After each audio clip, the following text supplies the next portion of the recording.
For over 2 centuries, humans bent over backwards to be accepted by the Galactic Council. When we first stumbled into the wider universe, naive and bleeding from our own wars, we showed up with hands open and heads low. We came in peace. We always came in peace.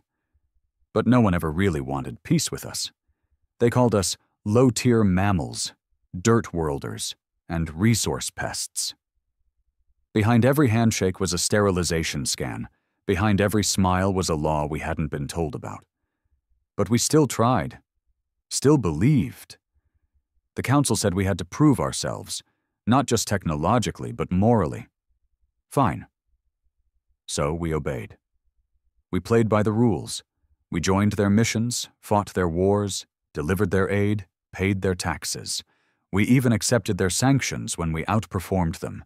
But every time we rose up a little too high, someone found a reason to knock us back down. It wasn't one single event that broke us. It was the piling of disrespect like sand on a glass plate, one grain at a time. The last grain wasn't special. It just happened to be the one that shattered everything underneath. That grain was Chiral Station. It was a diplomatic outpost, orbiting the neutral moon of Glathion 3. Humans made up nearly half of the staff there, coexisting with 11 other species. We'd invested billions into that station. Energy, tech, even people's lives. It was meant to be a symbol of unity. Instead, it became a grave. It started small. A human engineer, Lorna Keene, reported missing supplies. Then a comms officer noticed encrypted traffic from unauthorized terminals. A few days later, a diplomatic assistant overheard something she wasn't meant to hear. Something about phase transitions and containment failures. She sent one final message back to Earth. We're not alone in this sabotage, but they'll blame us. I know it. Hours later, Chiral Station exploded.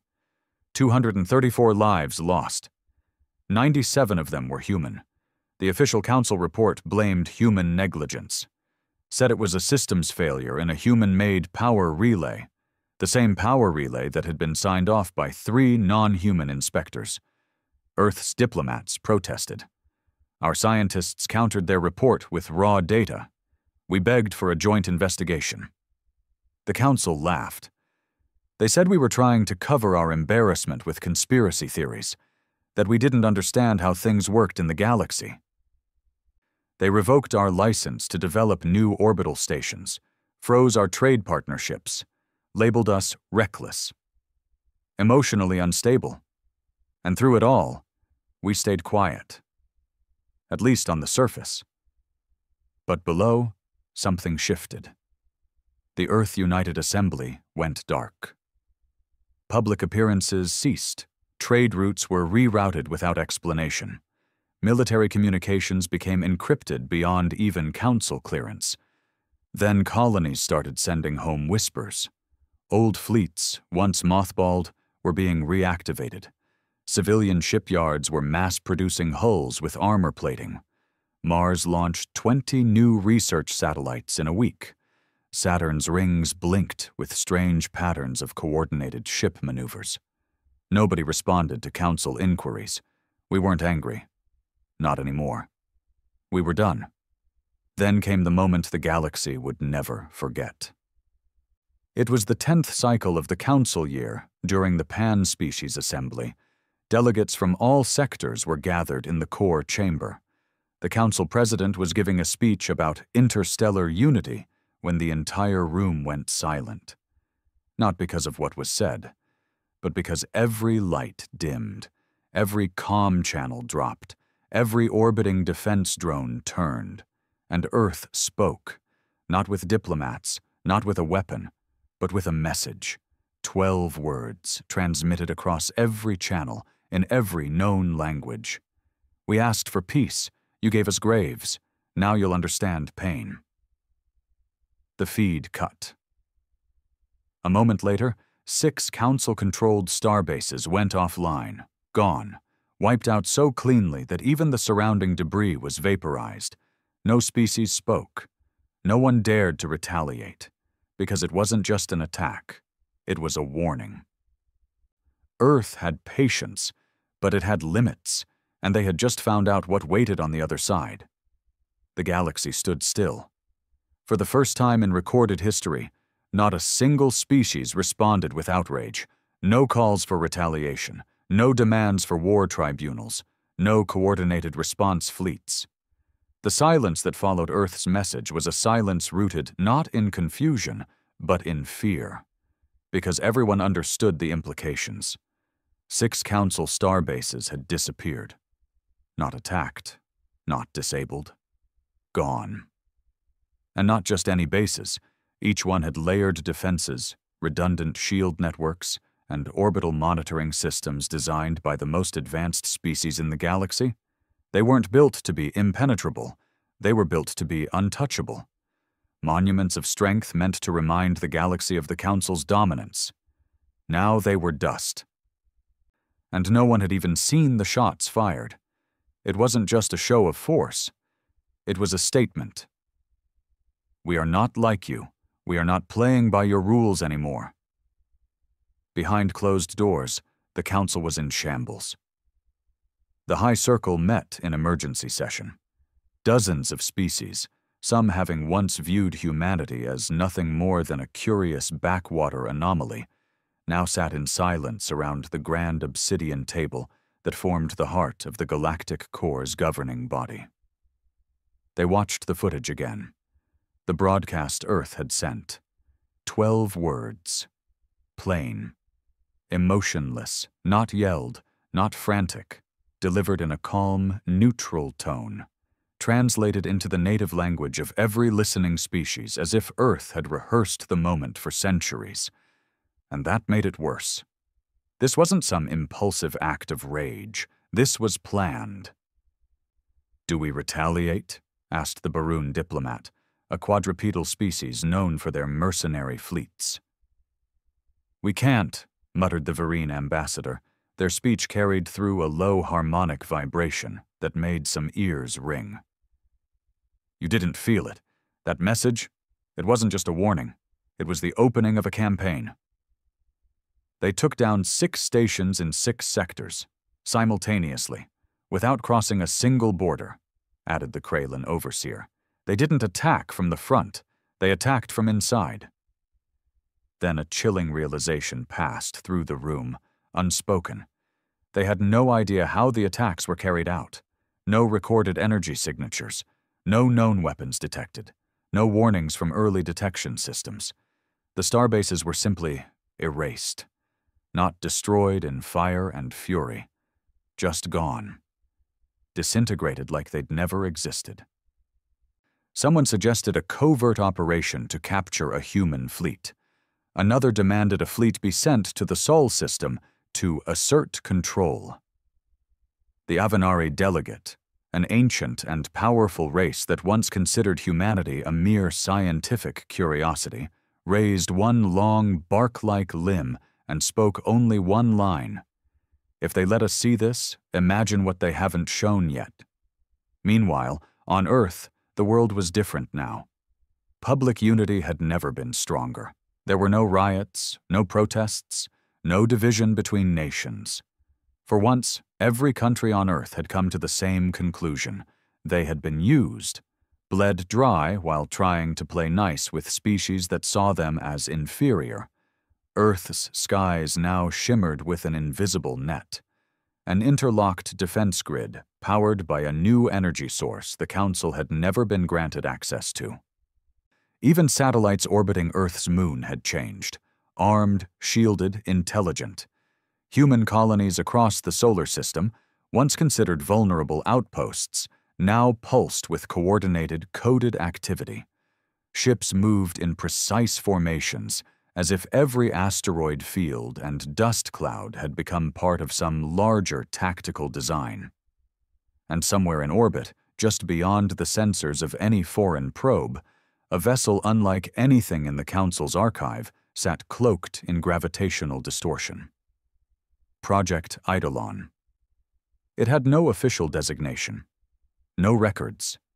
It had been constructed in absolute secrecy in the dark mines beneath Europa's frozen crust, not by one nation, but by all of Earth's powers combined, scientists, engineers, even defectors from other species who had grown tired of the Council's tyranny. Eidolon was not just a weapon. It was a philosophy, the embodiment of humanity's new doctrine. We will not be ruled, we will not be ignored. It was Eidolon that had vaporized the 6 starbases. Using a weapon system so advanced, it didn't need traditional projectiles or energy beams. It weaponized space itself, created ripples in gravity strong enough to fold matter out of existence, clean, quiet, absolute. But Earth's goal wasn't conquest. It wasn't colonization. It was a message. We are no longer asking for a seat at the table. Aboard the bridge of the Eidolon, the silence was thick. Commander Arel stood in front of the blackened viewport, her hands clasped behind her back. Her eyes weren't cold, but they were tired. Not from the weight of command, but from waiting. Waiting for someone to do the right thing. They never did. "They'll respond with diplomacy," said her second-in-command, a soft-spoken tactical officer named Tren. "Let them," Arel replied. "We're not negotiating anymore. Not until every name from Kirill's station is acknowledged. Not until every lie is corrected. Not until we stop being an afterthought." "They'll spin it," Tren muttered. "They always do." "Then we give them a choice. Accept the truth, or witness another silence." Back in the council chambers, a decision was reached. Not through consensus, but through fear. The official response was to be one of cautious inquiry. A delegation would be sent to Earth. Not in strength, but in submission. No war fleets, no armed escorts, just diplomats. The ship chosen for the mission was the Virelith Dawn, an old diplomatic cruiser outfitted with peace insignias and one of the most respected ambassadors in the galaxy. She arrived in Earth orbit 3 days later, and she was met not with weapons, but with a human voice. "State your purpose." The voice came from every speaker, every frequency, in perfect unison. "We come seeking dialogue," replied the ambassador. "Too late for dialogue," the voice responded, "but not too late for truth." The cruiser was granted permission to land, but only one representative was allowed to step foot on Earth.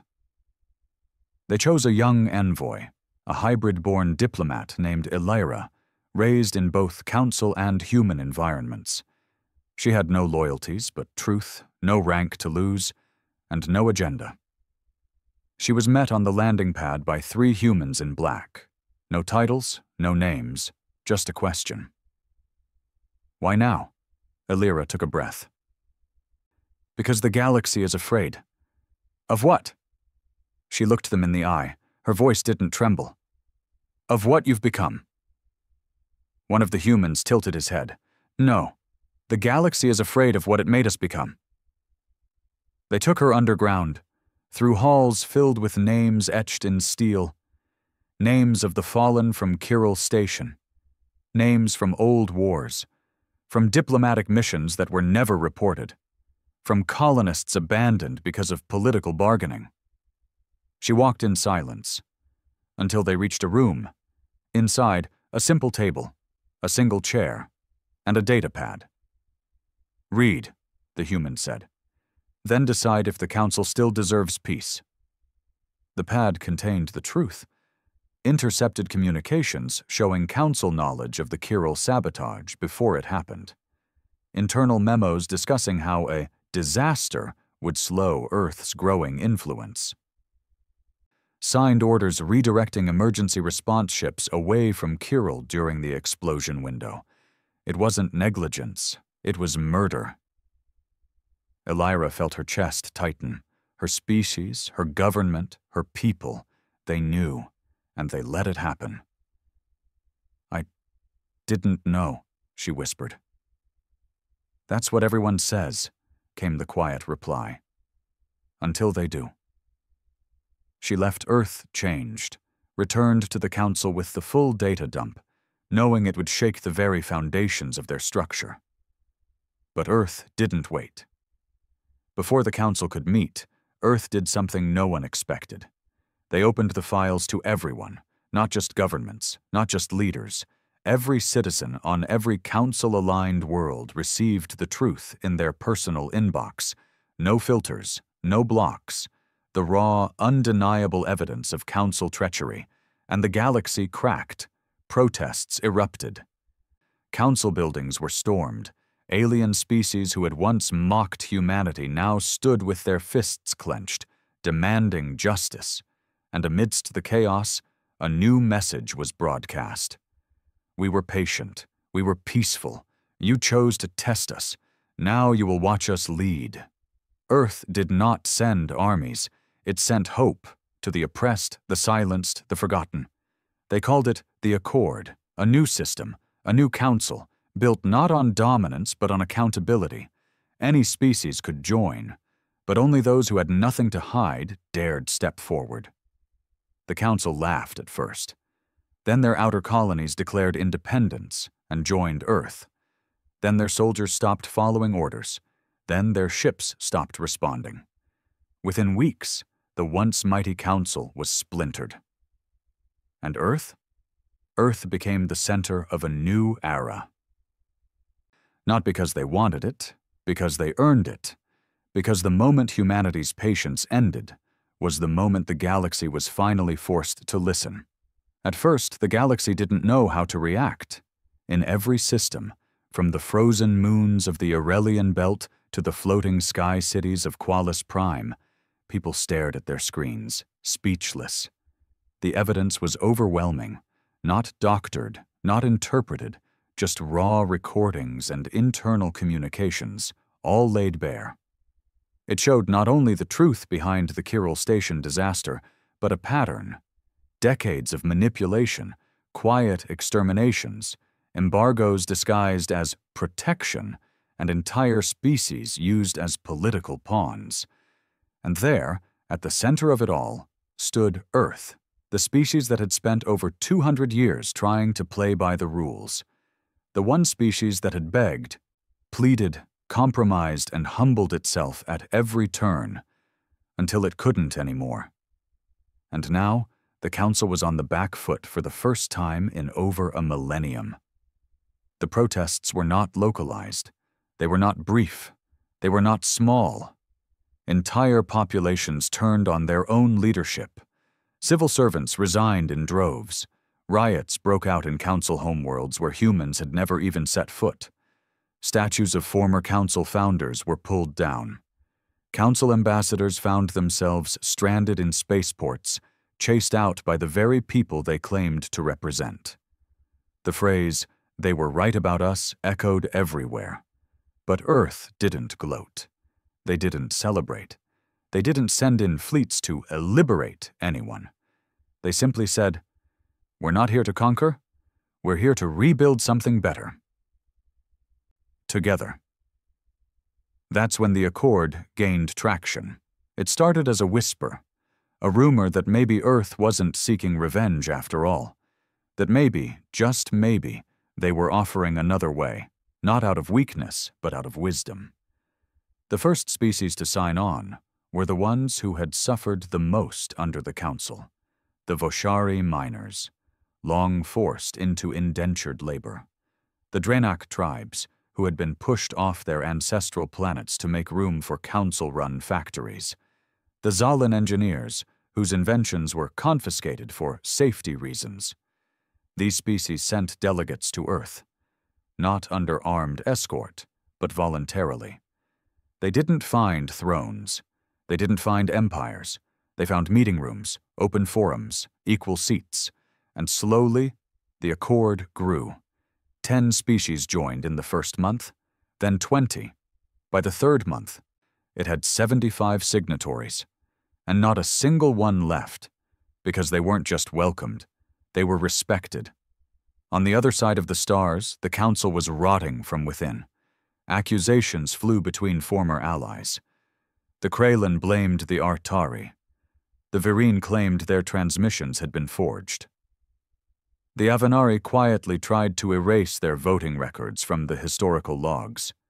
But the data was permanent now, backed up across Accord satellites, decentralized, immutable. Every excuse was torn apart. Internal leaks followed. Entire species began purging their own corrupt officials. Trials broke out. Some former council leaders were imprisoned by their own people. Others vanished before they could be caught. But Earth didn't lift a finger. They didn't send assassins, didn't launch attacks, didn't demand tribute. They only said, "Clean your house, or your house will collapse." It was working. But not everyone accepted the new reality. There were still those who believed in the old ways, who saw the Accord as a threat to the galaxy's natural order. One such group was the Keltras Syndicate, a faction of former council loyalists, mercenaries, and exiled nobles who refused to recognize Earth's rise. They branded themselves as protectors of tradition, and they had resources, war fleets, black market weapons, and entire systems still loyal to the council banner. And they wanted blood. They attacked 3 newly inducted Accord worlds, launching strikes on communication hubs and power stations. On Valith Prime, they bombed a refugee medical ship mid-evacuation. They thought they'd provoke Earth. They thought Earth would come down on them with overwhelming force, create another Kirill-style incident they could use to sway public opinion back in their favor. But Earth didn't respond with bombs. They responded with truth. Within hours of the attacks, Earth released video footage, intercepted transmissions, and visual confirmation of Keltras command centers ordering the strikes. And then, for the first time since the fall of the Council, humanity gave a speech. It wasn't a president, not a general, not a diplomat. It was a child. Her name was Mara, 13 years old.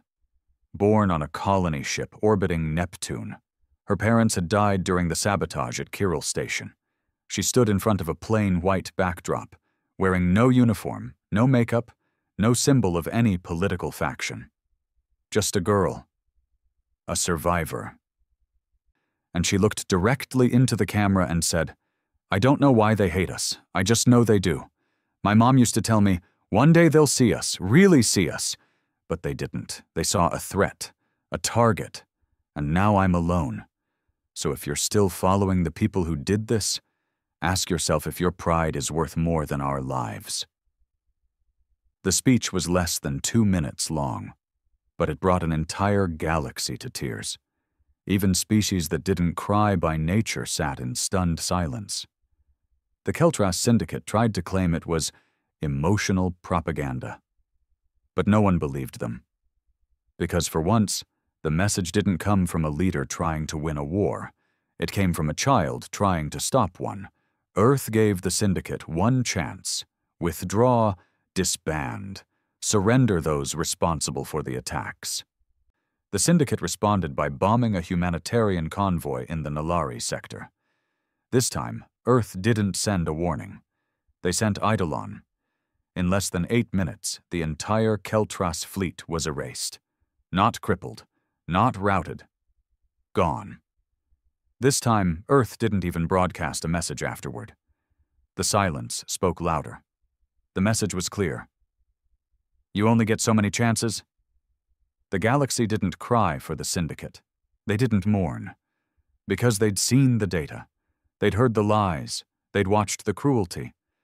And now, they had seen what justice looked like. Not revenge. Justice. The Accord expanded faster than anyone predicted. Within a year, more than 200 species had joined. Planets that had once been enemies were now sharing resources. Science labs collaborated openly. Trade routes blossomed, no longer choked by artificial restrictions or tariffs meant to suppress technological growth. Earth didn't lead the Accord as a master. They led as an equal. But everyone knew who had made it possible. For generations, humanity had been the punchline of the galaxy. The upstarts, the emotional ones, the primitives. Now they were the guardians of balance.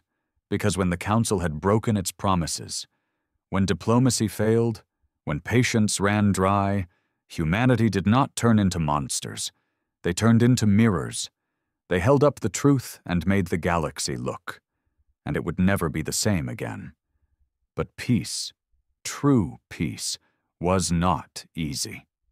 As the Accord gained ground, former Council power blocks began to stir in secret. They didn't attack directly. Instead, they used smaller factions, smugglers, assassins, planted operatives. One such operative infiltrated an Accord intelligence outpost on Luna Station and sabotaged a new planetary shield prototype. It failed during a scheduled stress test, vaporizing a test team of 9, including 4 Voshari researchers. Once again, the old wounds were ripped open. Whispers began, "Is Earth still protecting us? Are we safe under the Accord?" Earth responded not with another strike, but with transparency. They released every log, every recording, every internal report of the incident. No cover-up, no excuses. Then they issued an open challenge. To those who still operate in shadows, we will not chase you. We will wait, because we know the truth always finds its way to light. The operative was captured 2 days later by a Keltras loyalist cell trying to extract him. He was handed over, not to Earth, but to a multi-species tribunal created by the Accord itself. That's when everyone understood. This wasn't about humans anymore. This was about accountability for everyone. And so, the stars changed. Where once the Council logo marked oppression, now the Accord banner stood for something else, not perfection, not power, but potential. And Earth? Earth went quiet again. Not because they were retreating, but because their job was never to rule. It was to remind the galaxy what happens when you push too far, because humanity's patience had a limit. And beyond that limit was something no species would ever want to face again. It had been 17 standard months since Earth delivered its final warning. 17 months since the Keltras Syndicate was wiped from the stars. 17 months since the Accord bloomed from whispers into law. The galaxy was rebuilding, not in the old image, but in something new, something shared. Trade between former enemies flourished. Technology that had once been hoarded was now open-sourced and distributed across Accord networks. Planets that were once stripped for Council profits were now being restored by multi-species restoration teams. It was working. But peace, even in its best form, is fragile. In a universe this big, with scars this deep, not everyone wants peace. There are those who need war the way a body needs a heartbeat.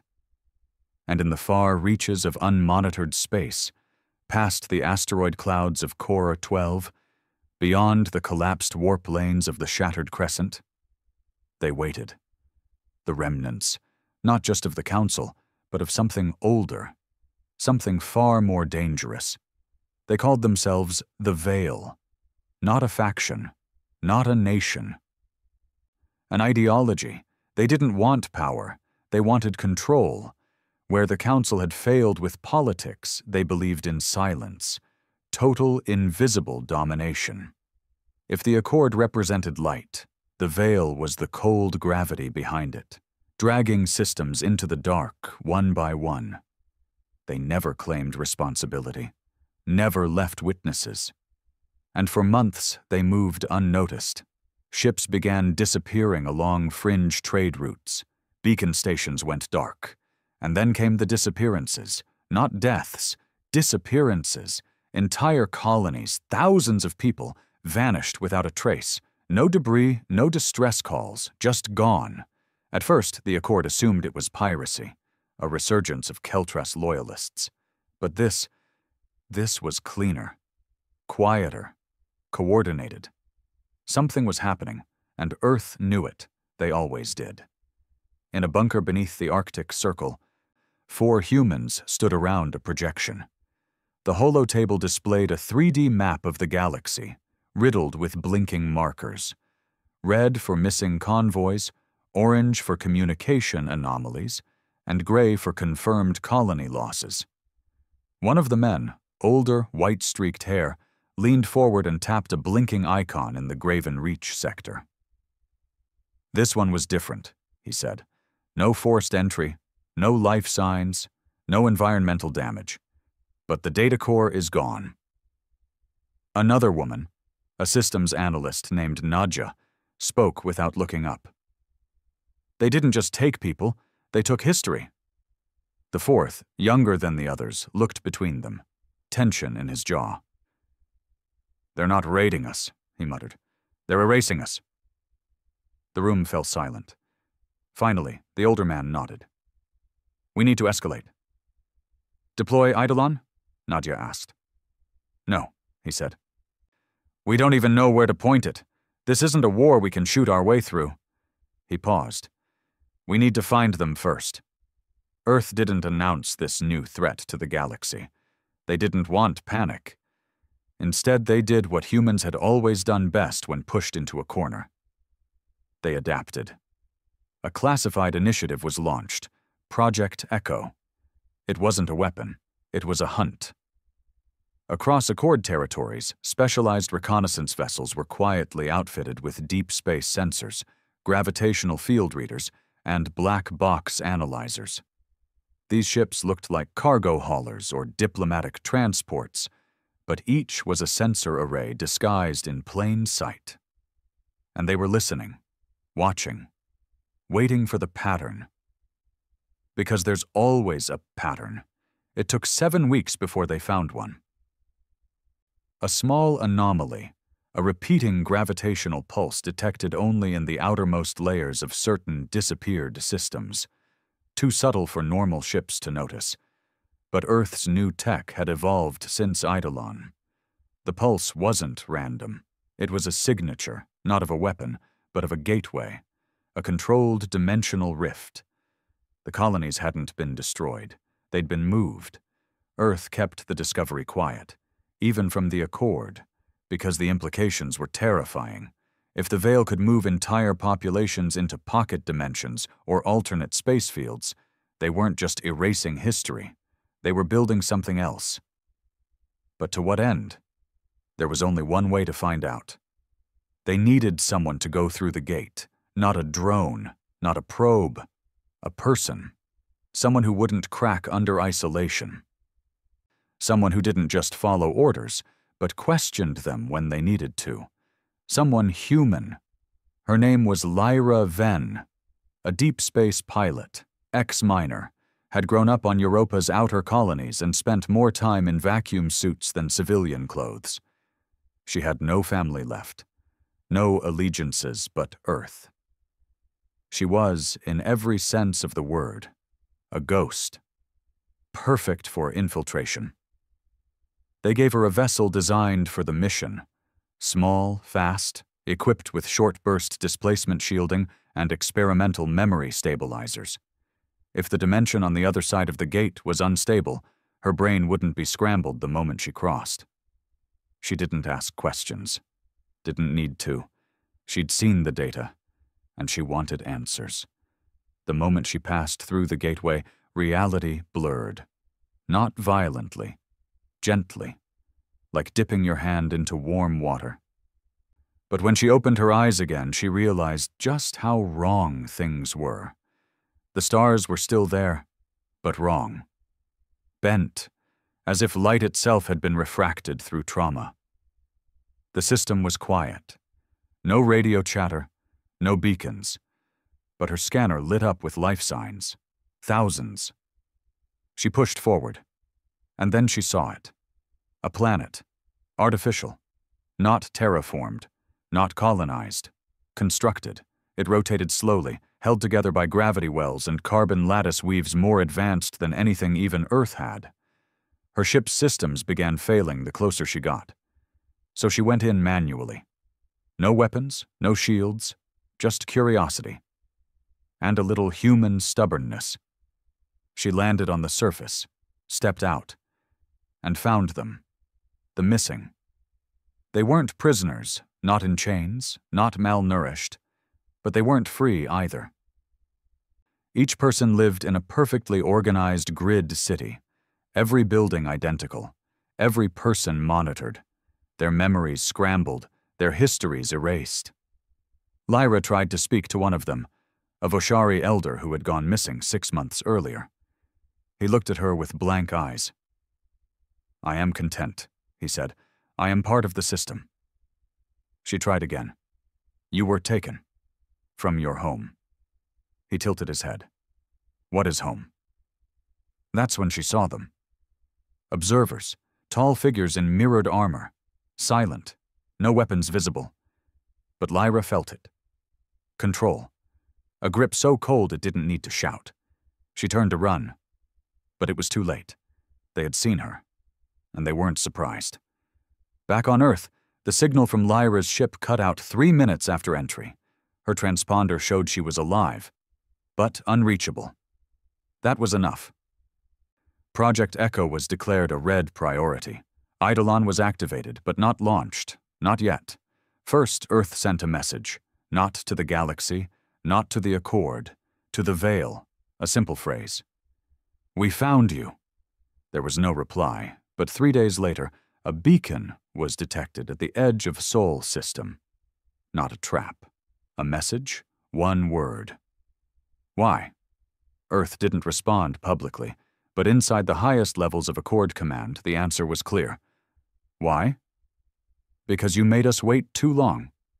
Because you thought silence meant submission. Because when humanity's patience ends, it does not scream, it fights. And now, it was time to fight again. They waited. After Lyra vanished beyond the rift, Earth didn't launch ships, didn't deploy drones, didn't scream at the sky. They listened. The message they received from the Veil, just one word. Why? Wasn't a question. It was a test, and Earth understood what that meant. The Veil wasn't asking why they came. They were asking why they waited this long, why they hadn't struck first, why Earth, for all its fury and technology, hadn't yet tried to wipe them out. It was arrogance, arrogance disguised as curiosity, but Earth didn't take the bait. They knew what the Veil really wanted. Chaos. If Earth retaliated blindly, the Accord would fracture, fear would return, and the galaxy would fall back into the shadows the Veil had crawled out of. No, Earth wasn't going to start a war. They were going to end one. But to do that, they needed to get Lyra back. Lyra didn't know how long she'd been there. Time passed strangely in the Veil's constructed world. The artificial planet had no sun, only a dull gray sky that never changed. The inhabitants, once vibrant, diverse, passionate, now moved like wind-up dolls, always busy, never questioning. She tried to speak with them, tried to connect, but something had rewritten them, stripped them of identity. She began keeping a journal on a scrap of plating she found near a comms tower. Etching notes with a heated chip, she recorded everything, their speech patterns, routines, even the expressions they no longer had. She'd been trained for interrogation, espionage, survival in hostile environments. But not this. Not emptiness. And yet, there was something underneath it all. A hum. A signal too deep for ordinary scanners. It wasn't natural. It wasn't even technological in the way she understood it. It was psychological. She heard it in her sleep. A whisper at the edge of her mind. Order brings peace. Your pain is unnecessary. Let go. She fought it, repeated her name every morning, her mission, her planet. I'm Lyra Venn, Earthborn, Accord agent, not yours. And every night, the whisper came back. In Sol Command, Earth's analysts finally cracked the pulse signature the Veil used to transport their captives. It wasn't just gravitational manipulation, it was dimensional redirection. Essentially, the Veil didn't need to move ships physically. They moved the space around them. They folded the fabric of local reality until the target was no longer in this dimension. It wasn't something Earth could do. Not yet. But it was something they could track, if they got close enough. That's when they launched the Vanguard Protocol. 5 ships. No weapons, no military flags, just sensor arrays, high-frequency decoys, and deep-range beacon relays. Their mission was simple. Draw out the Veil. Not to fight. To find the door. It worked faster than expected. In the outer rim of Accord space, near a dying star, one of the ships detected a fold event. They sent a probe, masked to resemble a drifting mining drone. What came back wasn't just a signal, it was a message from Lyra. It was fragmented, corrupted. Most of the file was white noise and static, but a few seconds came through, enough to make Earth hold its breath. "I'm here. It's real. They're rewriting minds. Not with tech, with frequency. They hum. It gets inside you." Then silence. Then 4 final words, sharp and desperate. "Don't trust the sky." No one knew what it meant, but Earth had seen enough. They mobilized a classified fleet under Project Echo Black. Eidolon was brought back online. Not for offense, for rescue, but they knew it wouldn't be that simple. Inside the Veil's realm, Lyra had stopped sleeping. She couldn't tell dreams from thoughts anymore. She kept moving, kept writing, though her arms trembled and her stomach ached from the synthetic food cubes. The observers had started watching her more closely. They never moved quickly, never spoke, just stared, like statues made of thought. One day, while she was walking through Sector 7, she saw something strange, a glitch, a momentary flicker in the air, like heat distortion. She moved toward it, found a tower half fused with another building, the architecture pulsing like it was alive. And at its base, a door, not made for the inhabitants, made for her. When she touched it, something triggered. A voice rang in her head, this time not from the Veil, but her own. "I remember you," it whispered. Then she blacked out. When she awoke, she was in a white chamber. Not clean. Sterile. Too sterile. Like reality had been scrubbed. A figure stood across from her. Not an observer. A human. Or something pretending to be. His face was symmetrical, too perfect. His eyes too still. "Lyra Venn," he said. "You're not real," she muttered. "Neither are you," he replied. "Not here." He sat, gestured for her to do the same. "You're strong, stronger than most, but you will break. All things break in time. That's why we build systems." Systems that erase people? No, systems that save them from themselves. She clenched her fists. "You call this saving?" He tilted his head. "This world has no war, no hunger, no lies. Every being here lives without fear, without pain. That is peace." "That's slavery," she said. He didn't argue, just nodded slightly. That's what Earth said, too. Back in Sol, the Echo Black fleet reached the anomaly's edge. Time was tight. The signal from Lyra had stopped again.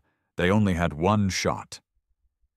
Eidolon transmitted a low-level graviton pulse at the Fold's resonance frequency, carefully tuned to avoid triggering the Veil's defenses.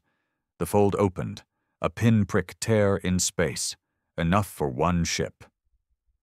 Lyra's rescue vessel, the Arc Spear, launched through. Inside, Captain Jun Harlan stood at the helm, every muscle tense. He wasn't a diplomat. He wasn't a scientist. He was what Earth sent when everything else failed. His orders were simple. Bring her home, or die trying. Inside the realm, Lyra felt the shift before the sky even changed. The hum paused. The observers froze. Something new had entered. Something that didn't belong.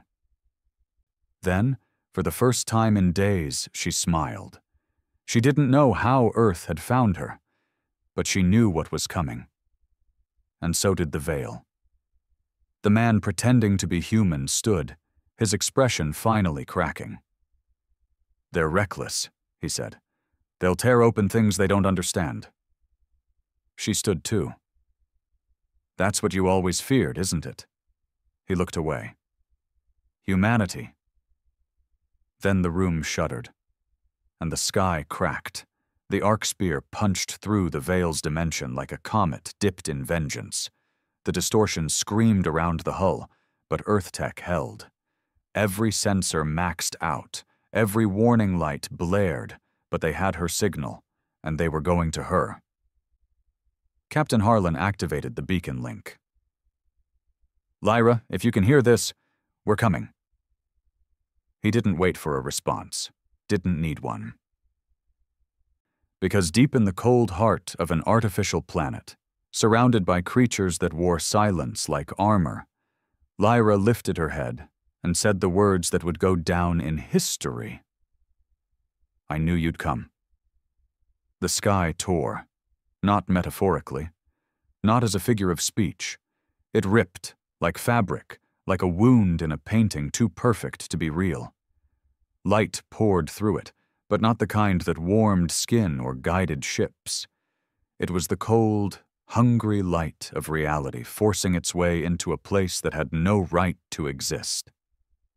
The Veil's artificial dimension, stable, quiet, symmetrical, screamed in silence as Earth's ship crossed over. The Arc Spear. She wasn't a warship, but she might as well have been. Every inch of her hull was wrapped in graviton-shifting shielding. Her hull bristled with pulse disruptors calibrated not for combat, but dimensional stabilization. Earth hadn't come to bomb this place. They'd come to break it open. Lyra felt it first, like someone whispering her name in her bloodstream.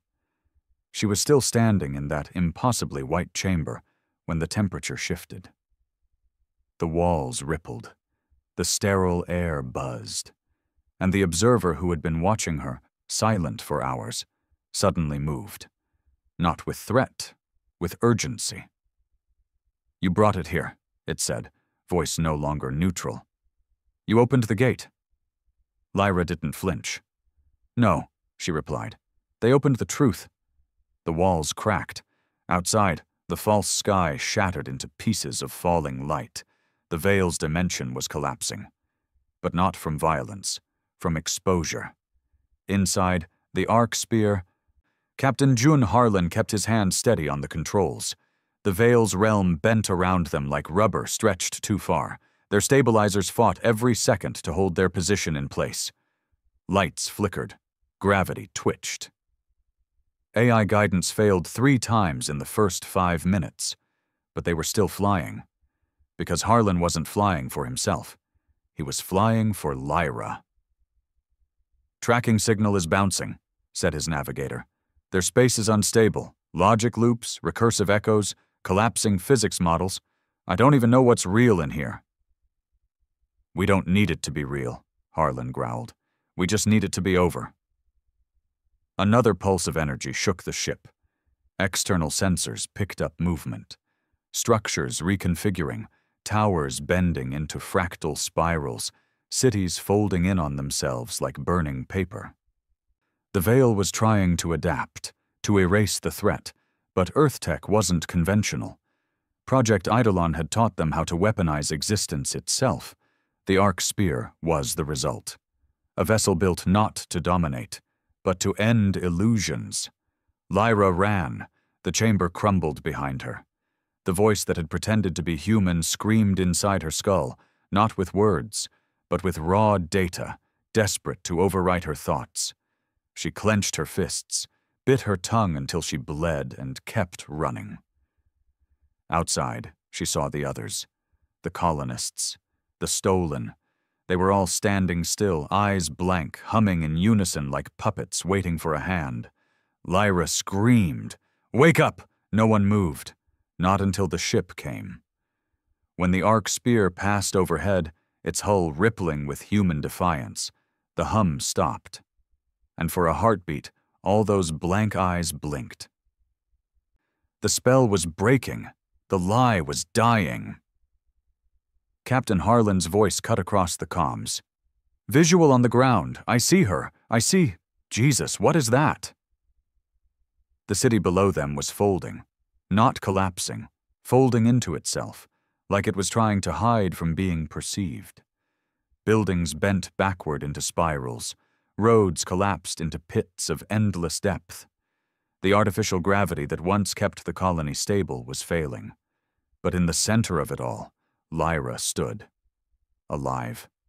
Bloodied. Smiling. She raised one hand, and the arc spear dropped a tether. It wasn't clean, wasn't smooth, but it was enough. Lyra jumped, and the moment her boots left the ground, the world below screamed. The Veil wasn't just angry, it was afraid. She landed hard inside the rear cabin, collapsing to her knees. Captain Harlan was already there, grabbing her arm, checking her vitals. "You okay?" he barked. Lyra coughed, spit blood, and nodded. "I remembered who I was." Harlan smiled, rough and tired. That's all I needed to hear. Then the ship rocked again. The Veil wasn't letting them go. Across the Veil's false dimension, structures began detonating. Not with fire, but with data corruption. The world was losing cohesion. Like a hard drive full of bad sectors, it flickered and tore itself apart, trying to keep up. And in its core, a voice, the one Lyra had heard whispering for days, rose up in fury. You were meant to submit. You were meant to obey. You were meant to let go. And then it turned from her to Earth. You brought rot to order, emotion to logic. You are the anomaly. And Earth finally answered. Captain Harlan's voice was calm. "Yeah, that's kind of our thing."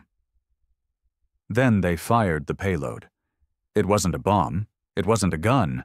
It was a broadcast, a frequency signal embedded with emotional resonance, personalized to every known species Earth had catalogued. The result of years of research into neural harmonics, memory anchoring, and consciousness coding. In simple terms, they reminded everyone who they were. A pulse of raw identity blasted from the arc spear's hull, sweeping across the Veil's artificial cities, washing over every captive mind like a sonic tidal wave. Names, faces, memories, songs, pain, joy, humanity, not because humans were better, but because humans had suffered and learned. In that moment, the Stolen remembered themselves, and the Veil began to lose them. The colonists began to scream, not in pain, but in awakening. Eyes once dull now burned. Mouths opened, hands clenched. The grip the Veil had held for so long shattered like glass underfoot, and the dimension, unable to hold that much raw emotion, began to disintegrate. The arc spear banked hard toward the gate, dragging gravity distortions behind it.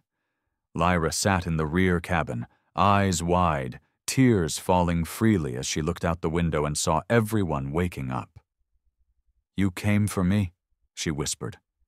Harlan's voice buzzed from the intercom. "We always come back for our own." Back in the Accord Core systems, Earth transmitted a final message to the galaxy. No dramatic speeches, no threats, just a report. The Veil has been exposed. Their technology was not magic. It was theft, refined over centuries. We retrieved our people. Their dimension is failing. We will no longer be patient with those who erase others to preserve control. Then a final line, simple and calm. The age of silence is over. Lyra recovered slowly. Her mind had scars no scan could see, but she wasn't broken. She walked through Earth's skies again, breathed unfiltered air, listened to real birds instead of artificial hums. And she spoke at the Accord Assembly. Just once.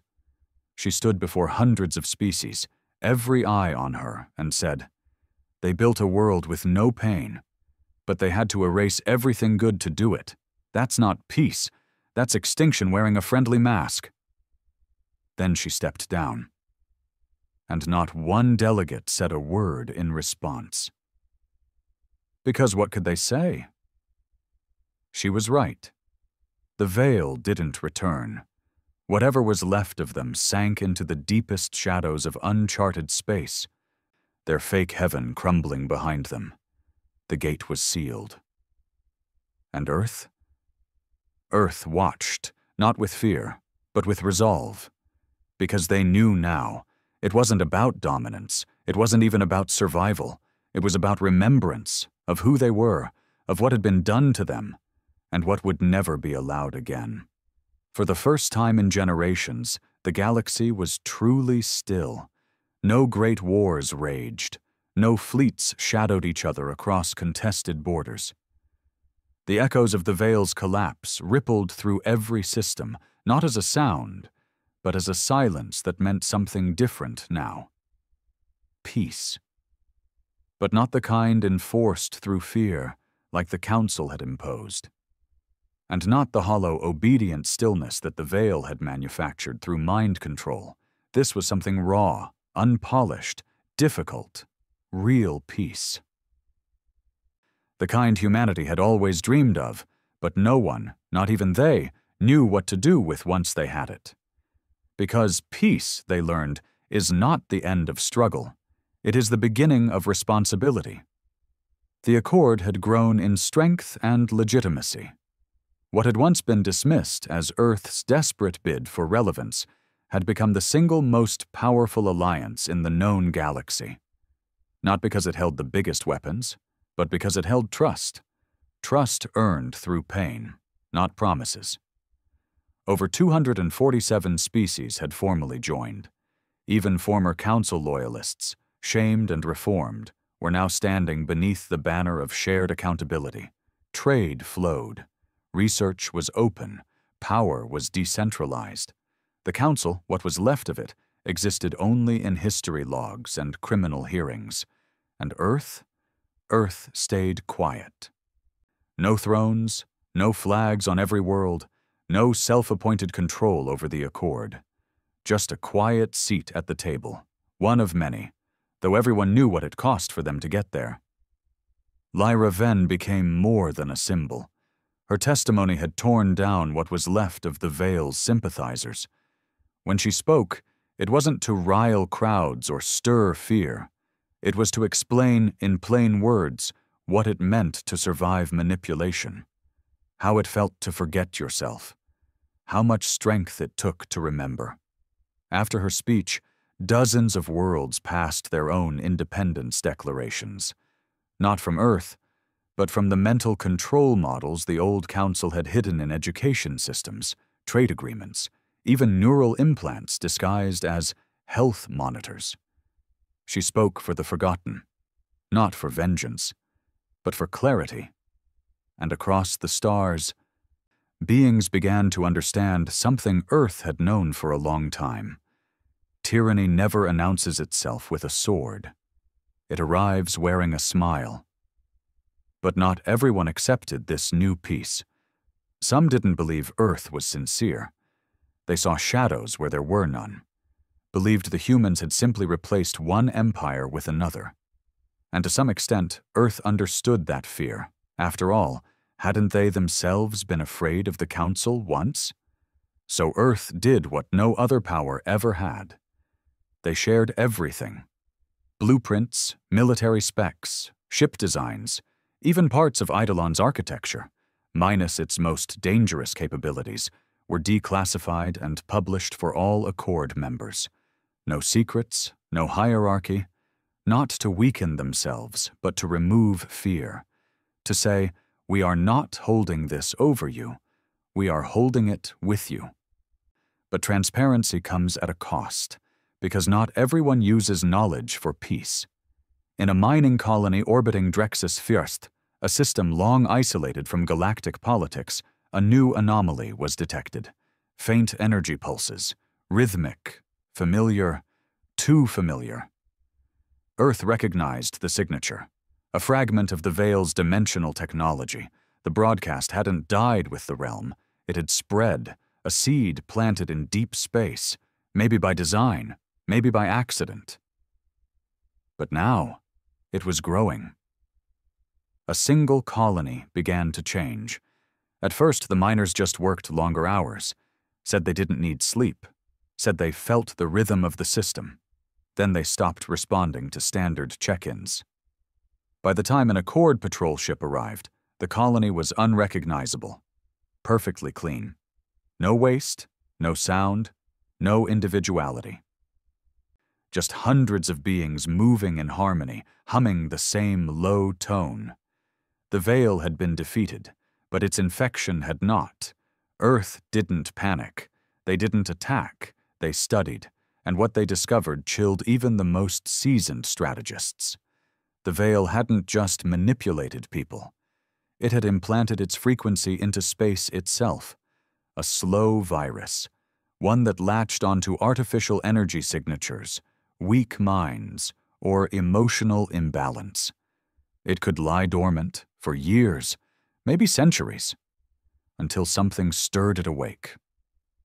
And now it had. Earth proposed the creation of signal purity teams, multi-species coalitions trained not for war, but for containment and cognitive restoration. Psychologists, engineers, spiritual leaders, veterans of Veil captivity. The goal wasn't to destroy infected zones, it was to heal them. Some called it naive. But most called it the most human thing they'd ever seen. Lyra was asked to lead one such team. She declined military rank, insisted on going in plain clothes. "I won't be a savior," she said. "Just a mirror. Let them see themselves again."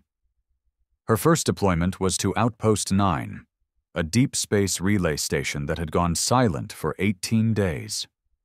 When she arrived, the station was dark. Its crew, still alive, floated in a catatonic state, barely speaking, eyes locked on invisible shapes in the walls. It took 4 days to restore partial memory, 10 to restore identity. One crew member didn't survive. But the rest? They remembered. And when they spoke Lyra's name, it wasn't with reverence, it was with recognition. "You made us human again," one of them said. Lyra just shook her head. "You always were. You just forgot." In the halls of Accord diplomacy, debates raged, not over Earth's power, but over Earth's philosophy.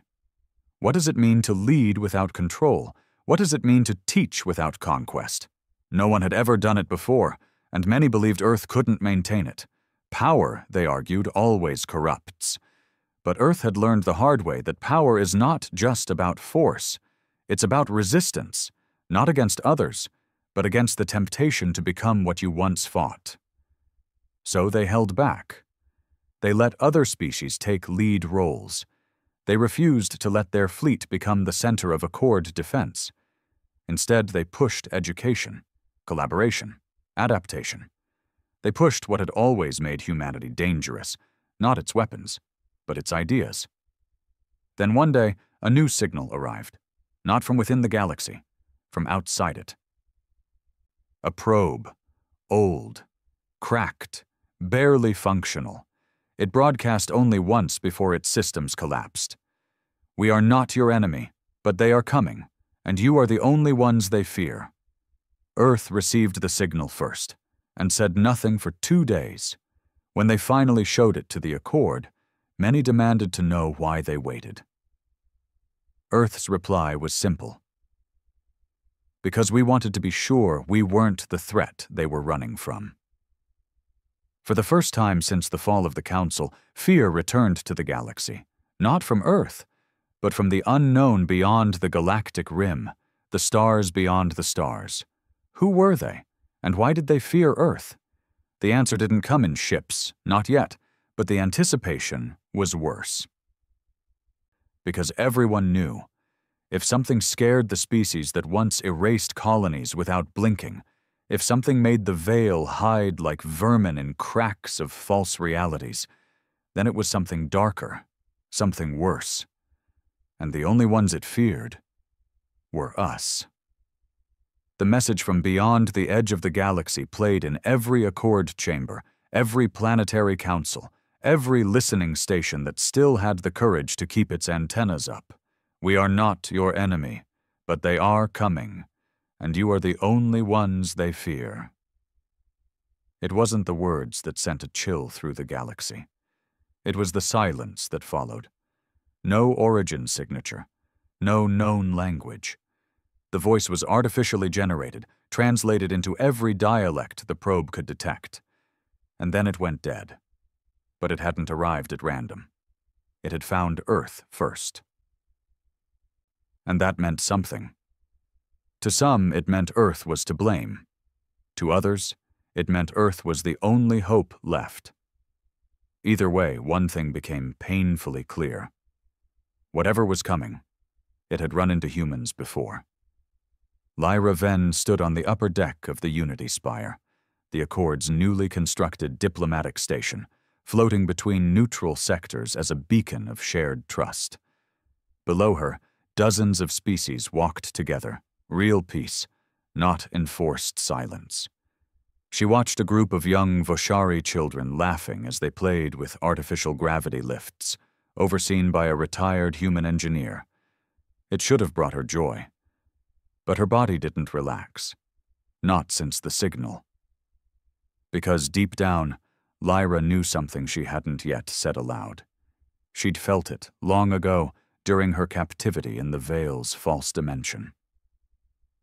That whisper that haunted her mind, the rhythmic hum that tried to overwrite her memory. It wasn't created by the Veil. It had been borrowed, mimicked. The Veil hadn't invented control. They had studied it, learned it. And now, Lyra was starting to believe that what was coming next, the thing the message had warned them about, wasn't afraid of Earth because of its weapons. It was afraid of what Earth had survived, because it had failed to break them. Just like the Council had, just like the Veil. The Earth United Assembly, now acting as the ethical spine of the Accord, called for a silent session. No recordings, no media, no delegates, only the species who had fought side by side in the years since Kiral Station. Some wanted to fortify borders, others suggested preemptive probes. A few radical voices asked if it was time to start thinking about controlled first strikes in case the incoming threat was already embedded. But Earth didn't speak first. They listened. Then, from the human seat, a woman named Commander Yelani, once a child survivor of a council labor camp, stood. Her voice was calm, clear, unapologetic. We are not afraid of what's coming, but we are not blind. We've waited too long in the past trying to be understood. This time we prepare. A Zalan representative asked, "Prepare for war." Yelani shook her head. No, prepare for a test of who we've become. Earth did not build a new fleet. They built a network, not of weapons, of memory.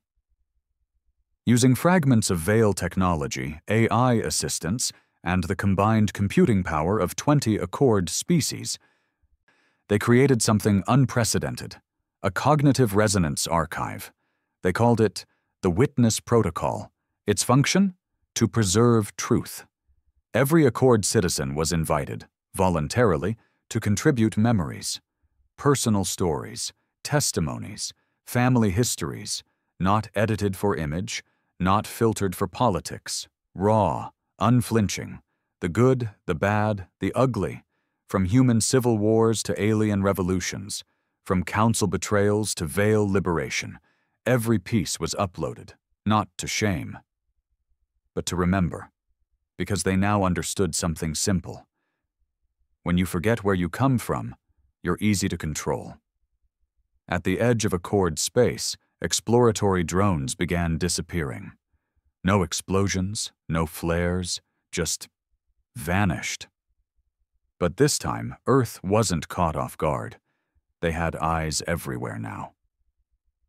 And when the first drone managed to send back a corrupted visual before losing power, Analysts worked for 72 hours straight to stabilize a single image.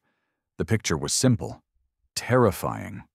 A moon, drifting through space, hollowed out into a giant black eye, and carved across its surface, in language unknown yet somehow understood, were 5 words. "We warned you to kneel." The room went quiet. No one laughed this time, because what they saw was not just a weapon, it was a message. But Earth didn't flinch. Instead, they sent their own message, not to the threat, but to the galaxy. "We will not kneel, not because we seek war, but because we remember what kneeling cost us the last time. If they come for us, they come for all of us, and we will stand together." It spread like wildfire. On backwater worlds, graffiti sprayed in markets read, "Remember Kirill." On mining colonies, workers carved "We stand now" into metal support beams. Even old council species whispered the phrase in council halls, "No more silence." It wasn't just humanity's patience that had run out now. It was the galaxy's. Then, the arrival happened. A rift, torn wide near the dark edge of Sector 19, a stretch of space long thought uninhabitable. Out of it came nothing. Not a ship, not a fleet. Just a pulse, like the psychic echo of something enormous thinking about waking up. And in systems light years away, sensitive minds collapsed. Empaths bled from the nose. Machines rewrote their own logs in languages no one recognized. It was as if reality itself twitched. But the Accord did not panic. They activated the witness protocol across every system. And Earth made a choice no empire in history had ever made. They sent their most vulnerable, their truth, to meet the dark. Lyra Venn was chosen to be the envoy, not a soldier, not a fleet commander, just a woman who had survived being erased and remembered herself anyway. She boarded a vessel not designed for war, but for translation, emotional, historical, neurological. Her brain had been mapped and stabilized to resist external psychic pressure. She took nothing with her but her name. And a small object, the jagged metal scrap she had used to carve her thoughts during her time in the Veil, inscribed with only 4 words, "I know who I am." She crossed the rift, alone, the stars bent, time slowed. She floated into darkness, deeper than space, deeper than gravity, deeper than thought. And then she heard it, a voice without voice. A shape without form, a presence. "You do not belong here," she spoke back without fear. "I do now. You remember too much. I remember enough. You are not like the others." "No," she said. "I'm worse, because we waited and still chose not to become you." Silence. Then, "Why have you come?" She looked up into the void and said the one thing no other race had dared say before. "Not to beg, not to kneel, to warn you." The darkness blinked. "Warn us?" She leaned forward, fierce, human. "We are the ones you couldn't break, the ones who rose after betrayal, who built peace from bones, who watched their patience turn into fire. We are what comes after fear." The stars around her twisted. Time shook, but she held her ground and smiled. "You should be afraid." Back in Accord space, the rift shuddered, and then closed. Lyra's signal returned. She was alive, and something else returned too. A second signal, this one not from the dark, but from every Accord system, a unanimous broadcast from civilians, officers, farmers, soldiers, children. "We remember." A whisper, a chant, a vow, and so the galaxy stood, not just because of Earth's defiance, but because of humanity's legacy, that when pushed to the edge, when erased, humiliated, enslaved, or betrayed, humanity did not conquer. They endured, they waited, and when they rose, they carried others with them. And that's why, in every corner of every world, from frost-covered moons to the oceanic cities of former enemies. Statues were raised, not of soldiers, but of a single human woman, carved holding a small scrap of metal, one hand outstretched, not in power, but in invitation. Beneath it, only one line. "We asked for peace. You gave us graves. Now we build something you can't bury." The galaxy would never forget. Because Earth never let them. Because Lyra never let them. Because when the moment finally came, humanity did not kneel. They stood, and the stars stood with them